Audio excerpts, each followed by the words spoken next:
नाशिकमधील भोंदूबाबा अशोक खरात प्रकरण अजूनही राज्यभर गाजत असतानाच आता एक आणखी धक्कादायक घटना समोर आली।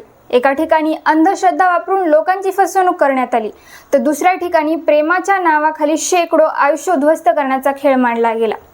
आज आपण पाहणार आहोत अचलपूर परतवाडा येथील राज्य हादरवणारे प्रकरण, ज्यात आरोपीने 180 मुलींचे तब्बल 350 अश्लील व्हिडिओ बनवून त्यांचे आयुष्य उद्ध्वस्त करण्याचा प्रयत्न केला। खरात प्रकरणापेक्षाही भयंकर असलेल्या या प्रकरणाबद्दल या व्हिडिओत सविस्तर जाणून घेऊया। नमस्कार, मी श्वेता, तुम्ही पाहताय आझाद मराठी।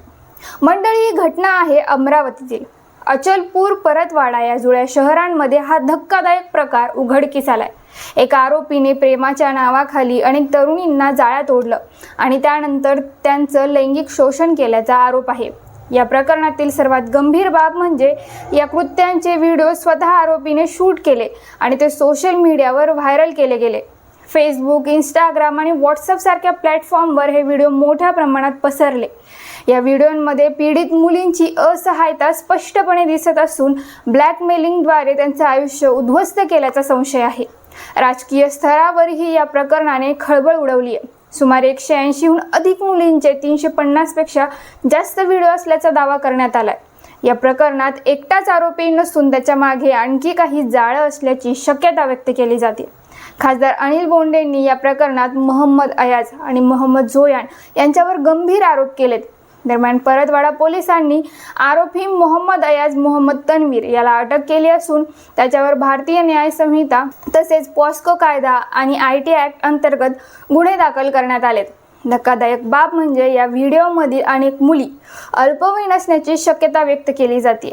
पोलीस सध्या पीडित मुली आणि त्यांच्या कुटुंबियांचा शोध घेत आहेत, मात्र भीतीमुळे अजूनही कुणीही पुढे येण्यास तयार नाही। या प्रकरणाची माहिती महाराष्ट्र सायबर विभागालाही देण्यात आली। सोशल मीडियावरून हे आक्षेपार्ह व्हिडिओ हटवण्याची प्रक्रिया सुरू आहे। पोलिसांनी या प्रकरणातील पीडितांची ओळख गुप्त ठेवण्यासाठी सर्वतोपरी काळजी घेतली जाईल अशी हमीही दिली आहे। एकीकडे भोंदूबाबाच्या नावाखाली अनेक महिलांची फसवणूक आणि दुसरीकडे प्रेमाच्या नावाखाली शोषण, ही फक्त एक घटना नाही तर समाजाला जाग करणारा एक इशारा आहे। अशा घटनांविरोधात आवाज उठवणं आणि जागरूक राहणं हीच आजची गरज आहे।